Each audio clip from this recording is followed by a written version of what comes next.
then from my experience, we need to share the vision, right? Yes, we know. I believe that here, Charu, Toy, and Michael believe that exercise is good, right? Do you believe exercise is good, or maybe you have different opinion? No, Yeah. exercise is not good. Exercise is good. Yeah, correct. Yeah, okay. But then I believe that people believe that exercise is good. But then how many people exercise regularly, right? So because sometimes they don't know the vision, sometimes they don't know what am I gonna be if I exercise, what I will look like, what I will go through. So sharing the vision is very important because just knowing the why, yes, it is very essential. But then if we also share the vision where we are going, then we will get more buy-in. Well, I would like to share some example. In my company, we have had culture integration. I would say culture transformation. We have certain characteristics that we want employees to have. And the first question wasn't about why do we have to change? No, because the board of management, they realize that those characteristics are good. They are essentials. But then again, if we become this character or if we have these characteristics, uh, what happened with the result?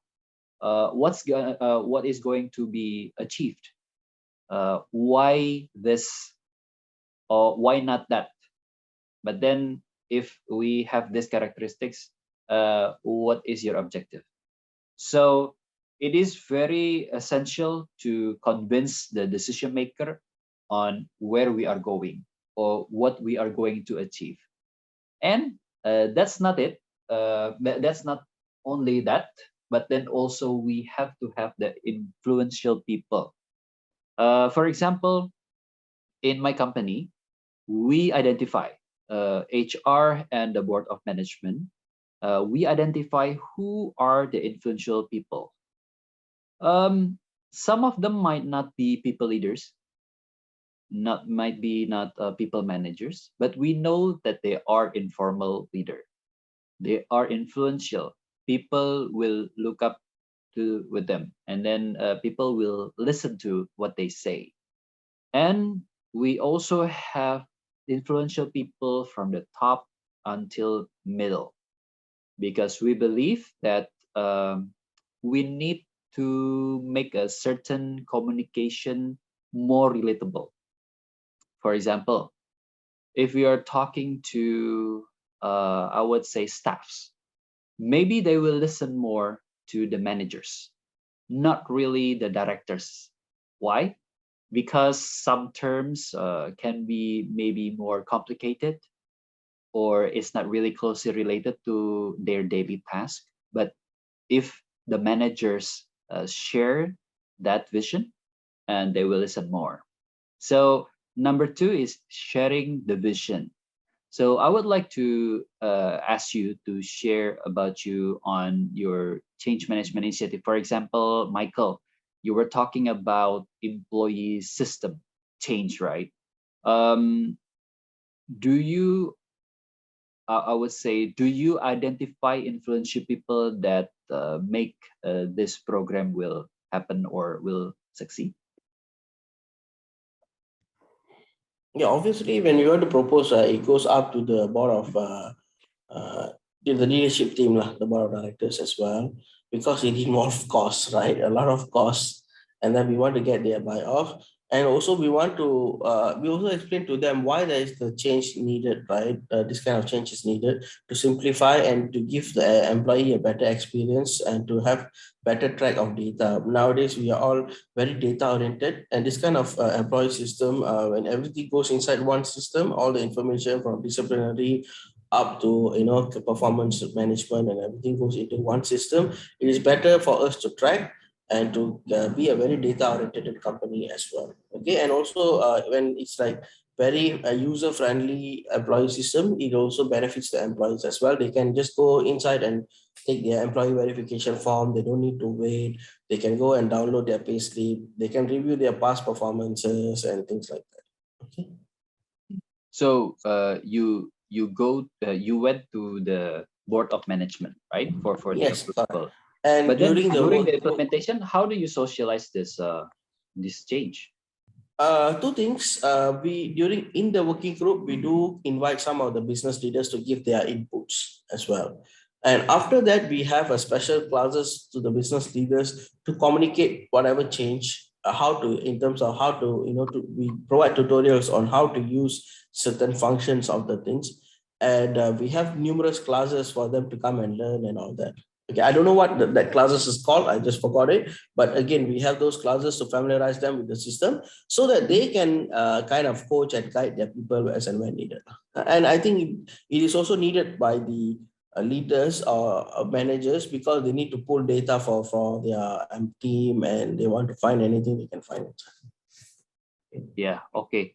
Well, I think that's a very good point that you ask feedback from the business leaders. That is what I call the influential people, for those people who can see the change in it. I would say early, and then they can also create the positive word of mouth, and eventually it will influence the others, especially those who don't believe on this idea.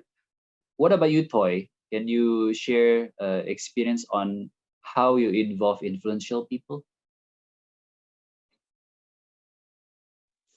Uh, Before we also had to set the OKR for the employees, but we had a lot of problem because each department have to set the OKR.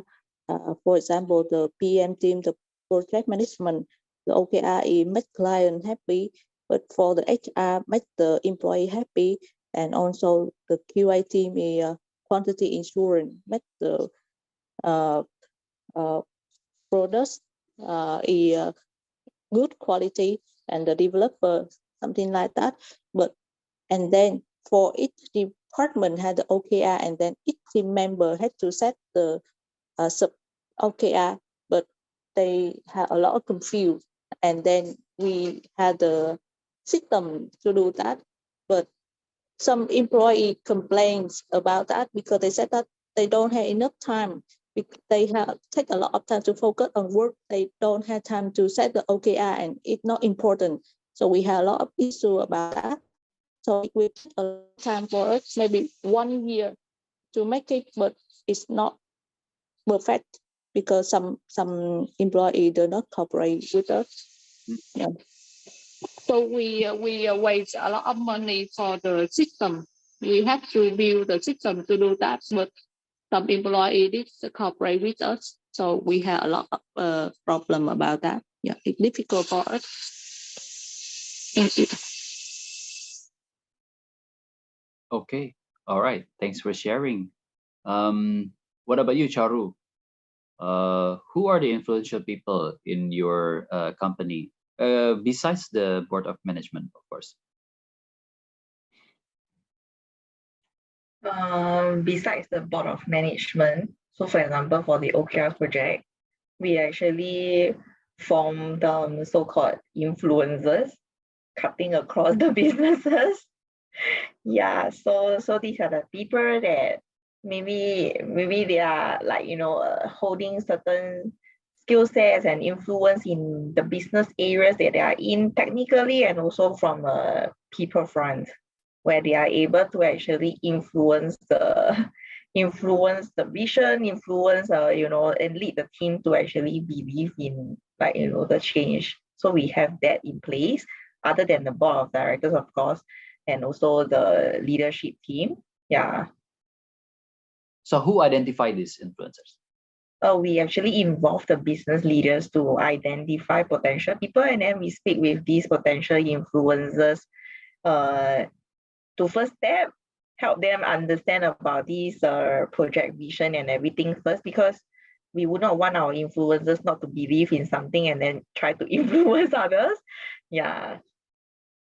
Yeah, I think these influencers are a good strategy for us.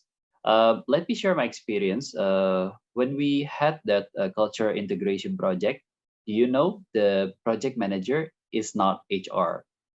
She is the head of risk management instead of the HR. So first of all, we don't want the culture integration to be seen as HR agenda. No, we don't want that, because we want that agenda to be the company's agenda. And I believe that the Michael's initiative, Toy's initiative, and also Charu's initiative, we want them to be seen as the company or the corporate initiative.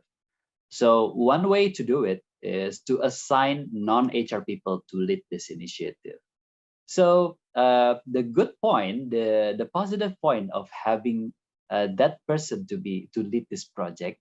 So whenever we talk to employees, as culture integration, that HR agenda, and I said no, it's not HR agenda. That's a corporate agenda. Nah, company culture is always HR agenda. And I said, well, do you know who leads the team? Oh, yeah. Why the head of risk management leads a team? And say, because it is company's agenda. So this can be a strategy for us, how to promote people agenda, how to get more buy-ins by involving not only as the stakeholders, not only to provide feedback, but to also involve actively, even lead the initiative. So uh, that is one way how to involve the influential people.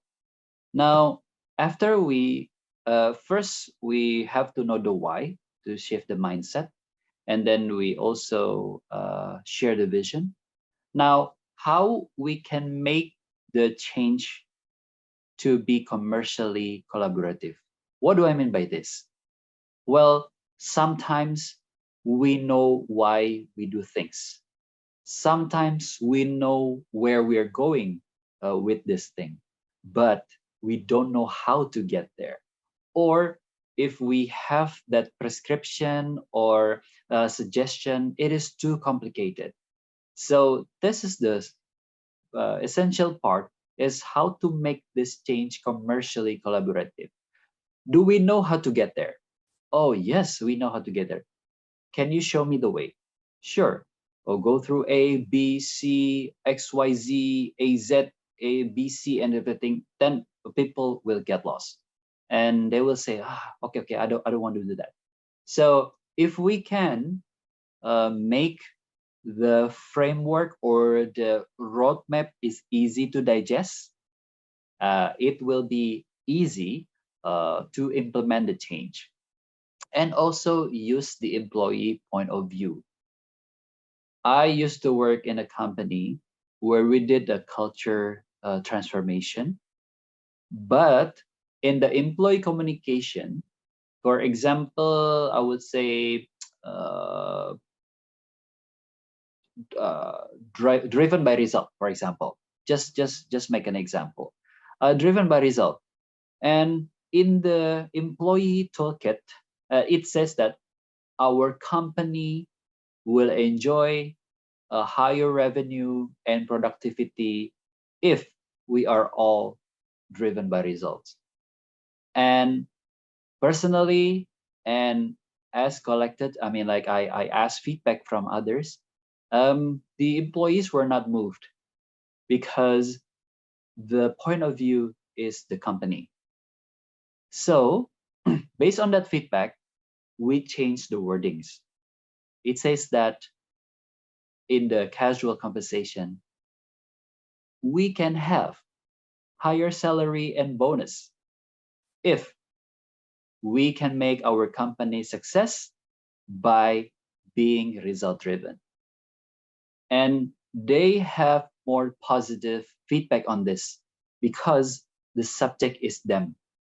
We can have, so we will enjoy, or we are potential to have this, but make the change, I would say, toolkit is about the employee.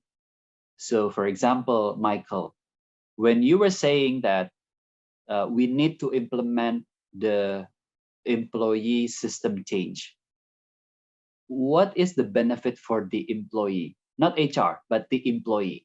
What do you think of that? Benefit for the employee. Benefit for it's a one stop center where they can get all the information. As I mentioned, I think I mentioned just now, the Workday allows them to get their employee verification form online. If you want to take a car loan or house loan, you need an employee verification form. Okay, this is one thing that I can see. All the goals, right, are set in the early of the year, and it's visible to the employee, both the manager. And this every 3 months they have a Workday triggers them to have a check-in. So when your goal is visible to you, whenever you go and check in into your Workday, so you know what is expected. And during a check-in, if it goes well, it's good, then you can get motivated to go further. If it's not doing well, so probably you can ask your manager how you can do well. Okay. And when your goal is clear, end of the year, when your employee, your salary review comes or performance review comes, right, you do not need to go and fight a lot. If you hit your goal, if your behavior is correct, obviously your performance is going to be good. Even that is being tracked. Okay. And that's some things that I can really see. In terms of what other things, mostly is that for the employees. If you ask me whether further benefits the employees, I cannot recall now, but yes, there are further discount to the employees. Okay. Okay, so you are using Workday now. Yes, I've been using Workday for some time.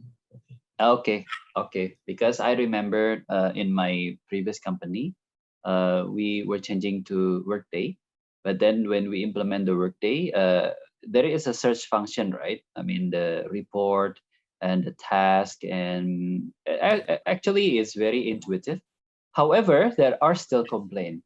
They say that it is easier to use the old one because we just have to menu performance management, my goals, and then we don't have to type like my goals or report or my performance and everything.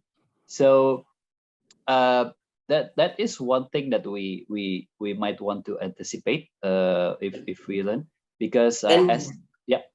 one more thing is that the training and development also is you can assign if you are a manager, you can assign some training to your folks in Workday, and they can go and just complete it. And you also can search for some training in through Workday and through your employee learning portal. So whatever training that you have done completed is all like captured in that system. So that let's say tomorrow you need that your work that you do is going to be redundant, and your manager needs to move you to another place. So based on this training that he had gone, right, and also basically physical in knowing the employee as well, you know where to put this employee as well. Okay, all right. So these are things that I think is good for the employee. Okay. Yeah, I agree. So I think being the subject will get them closely related to, oh, okay, so I gained something from this. And especially when they are still unsatisfied with this, but then again, we still want to give answer or guidance using employee as the center of the guide. It's not really, oh, the company or we, so it's so vague. But then if we see the you or employee, it will become easier to understand the whole change. Now the number 4 is take the first step, then the next. Sometimes, since we are very eager, and then we strongly believe in the purpose, then we manage to change like rigorously and disruptively, in a disruptive way. But then we need to be able to chunk the goals, and then we also need to be agile, because we want to get feedback. As I think most of you say that we get feedback from business leaders, we get feedback from board of management on how to make it better and how to improve it. And then being agile here, when we receive feedback instantly, then we can create the change or modification. Otherwise, we won't be able to do that, because if we do like a major transformation without chunking the goals, then um, the result wasn't too effective. For example, based on my experience when we implement the culture integration, um, every time we do the activity or the campaign, we always ask for feedback, because usually if we implement the culture, not usually, but based on my previous experience, we have already set the plan for Q1, Q2, Q3, Q4, first year, second year, third year, fourth year, fifth year. But then again, if we don't listen to feedback from the stakeholders, from the employees, then it might be useless. People will always say, "Oh, the new culture, yeah." Maybe they only remember like one or two elements, but then there are like five or six elements. So getting feedback, and especially for the campaign, it's really useful. So, oh, you know what, make a game, gamify that process, so we will be more excited, and I say, oh yeah, okay, so that's good. So that is what I mean by the take the first step and then next. So just chunk the goals. And then the fifth step is the create the co-owners of the idea, empowerment. Well, let me share my story about this one. So we have identified the influencers for the culture integration, and we create competition amongst the influencers. So what are your best ideas to implement this new culture? And then they submit their proposals. They had debate, and then we chose. I mean, collectively, together with them, we chose the best initiative. And when the idea is successful, we say, good job. For example, Charu is one of the influencers. Say, oh, good job, Charu, this is your idea. And whenever they are the co-owners of the idea, they can create the positive word of mouth, and it will help the change implemented. And then it also relate to this sixth step is celebrate progress along the way. Let's be generous. I mean, change is hard, yes. Change is naturally avoided. Okay, I think I have internet connection. Am I audible and visible?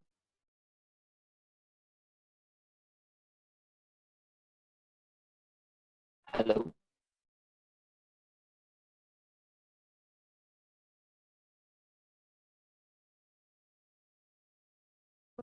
Okay, this is breaking. What about now?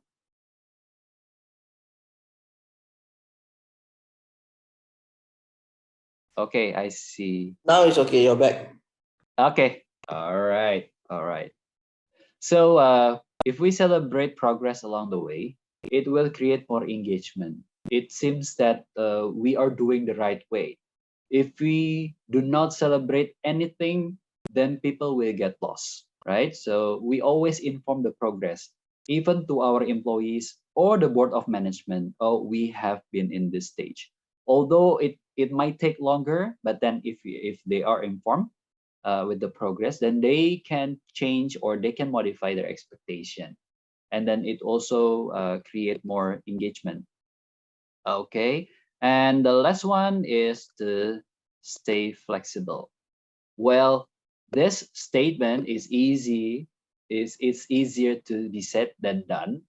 But what I mean by being flexible is to observe all feedbacks, observe the behavior that is, I would say, that is related to our change.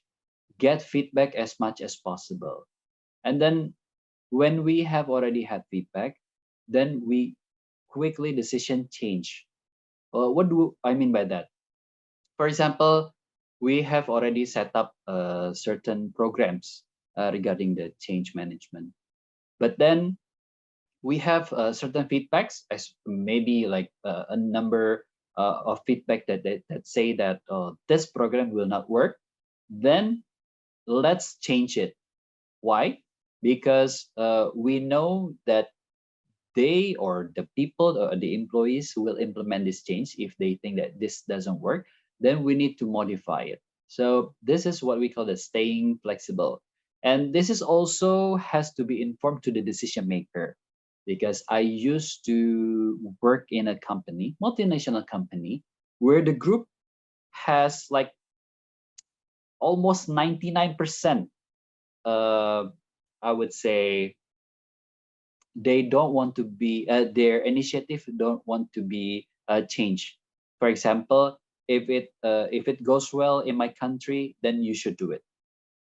Although we in Indonesia, we said that this won't work, this doesn't suit our culture, and they say that no, no, no, we're the group, you're the country, then you need to follow us. And I say, okay, okay, let's do it your way. And then it doesn't work. I mean, it didn't work. And then they ask us, like, why didn't it work? Well, we told you it doesn't suit the Indonesian culture. And they say, okay, let's do it your way, but still only 5% or 10% modification. So this is an example of how not being flexible, it might hinder the change implementation. So let's be flexible. Yes, we do have principles, but then we always have the flexibility, especially for the elements that is not really significantly, I would say, different from our principles. So those are the 7 steps. Let me get to my last slide, and then we open for the Q&A. So what are the required behavior for HR in change? Well, first of all, we have to be committed and focused, definitely, because we understand that HR have various agendas, especially when force majeure happens. For example, the COVID pandemic COVID-19 happened, then it changed all the things. But then we in implementing change, have to be committed and focused. And second one, we need to be adaptive. Yes, we need to be adaptive. Why? Because, for example, the employees' demography have been changed. I used to have a baby boomers generation in my company, and it's about like 5 to 10%. We didn't have a Generation Z at that time, but then now we only have a Generation X, Millennials, and Z. And the way each generation handle things, communicate, response to change is various. So that's why HR needs to be adaptive, and we need to be open. We need to be open. I would say open for anything. For example, yes, this initiative has a downside. Then we need to tell them what is the downside, and then how to work around it, how to work around it. So if we, I would say, if we don't make it transparent, and then it happen in the future, then it will be more difficult for us. But then if we are open, if we are balanced, then it will support the change implementation. And also we have to be respectful. I used to work in an environment where the HR people were, I would say, not really open to change. So they think that their people practice is the best.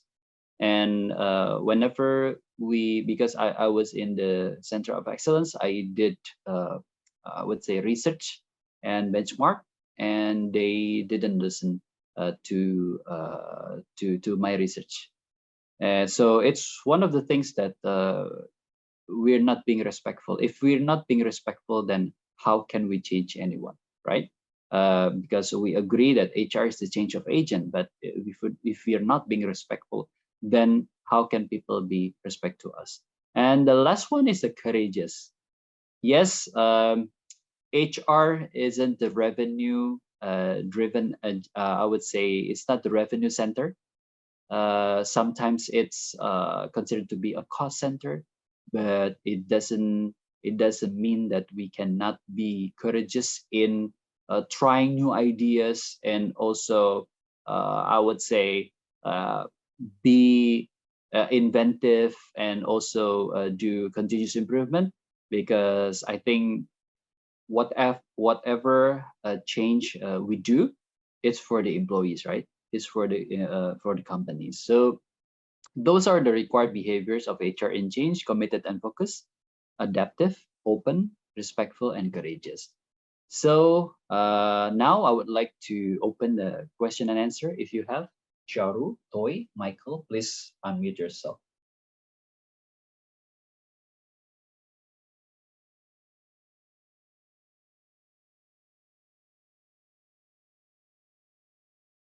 Any question or maybe comment or feedback? It doesn't have to be question. Probably you can share. I mean, these are all theoretical, right? But we would like more of your case studies, your experience. I'm sure you are very experienced in working with various since you're in HR for so long. Probably you can share with us a little bit more of your case study where you difficulty, implementing and how you go about, uh, do away with or go about to implement in the end. So what are the steps you have taken? I'm sure you've taken these things, right? But if you relate it back to a case study, it will be easier for us to also implement in future. Okay.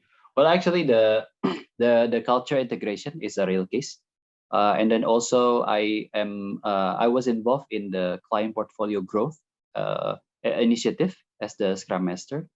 Well, the first one is that I had challenges in making people or the team members understand why we are doing this initiative, because at that time the client portfolio was okay. I mean, there is no significant challenges or hurdles. But then again, since the people are coming from various, I would say various departments.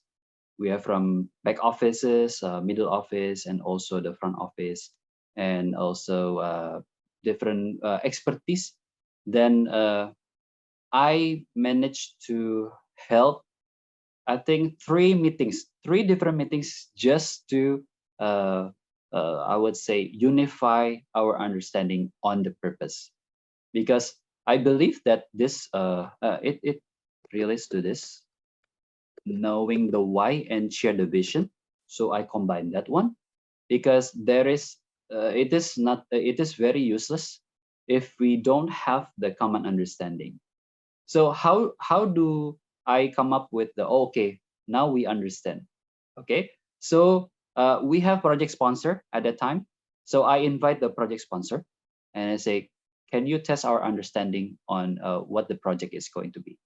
So and then the project sponsor asks us, and then we somehow we see I would say the common ground, and we say, oh, okay, so that's what we are going to achieve. Oh, it's not about this, but about this.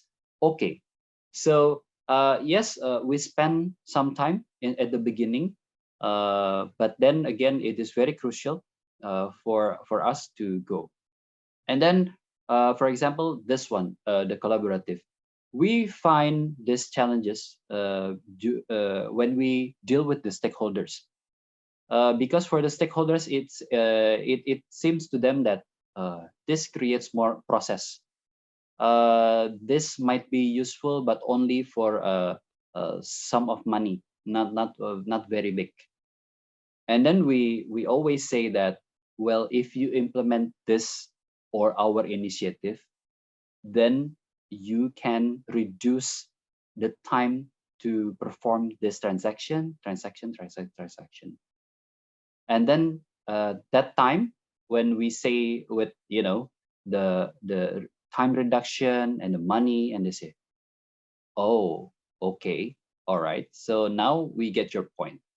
And also it needs like several times to convince. But then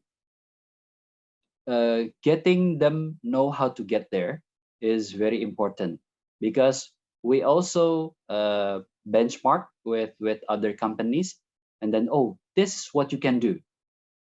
So I know it is hard for you now to implement, but you can change this part, and then the middle part, and then the later part.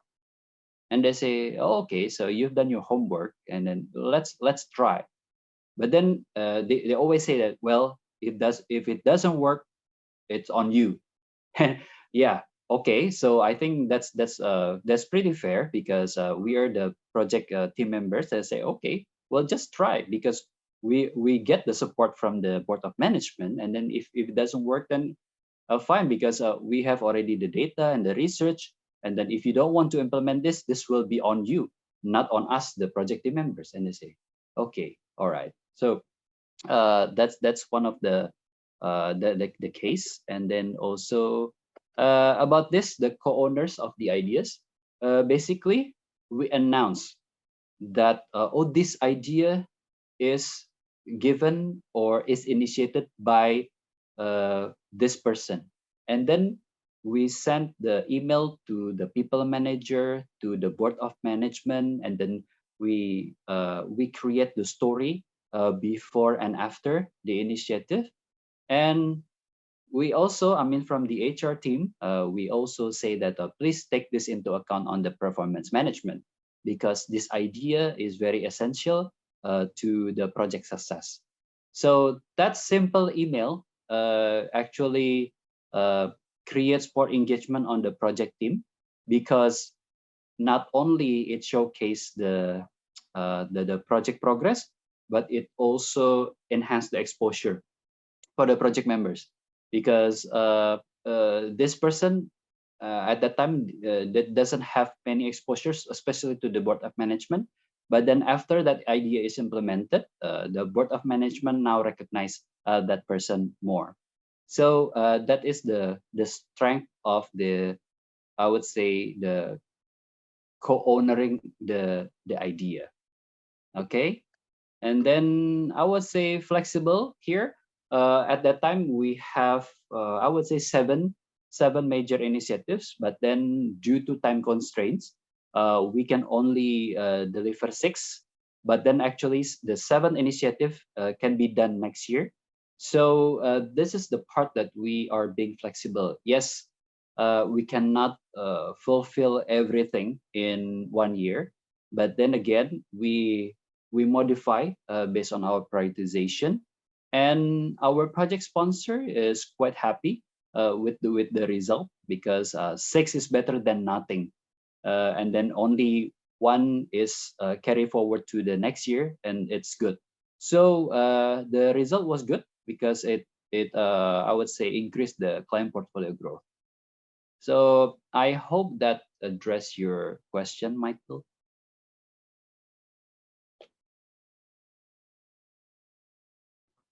Yes, Andy, thank you so much. Thank you so much. It's one good example that you shared.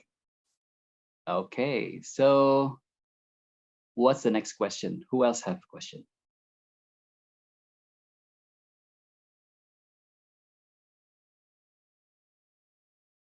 Well, now I'm second guessing myself. I thought it was my connection is low, but I can see Chauru is smiling, so it's not my connection. Chauru, do you have any comment on change management session?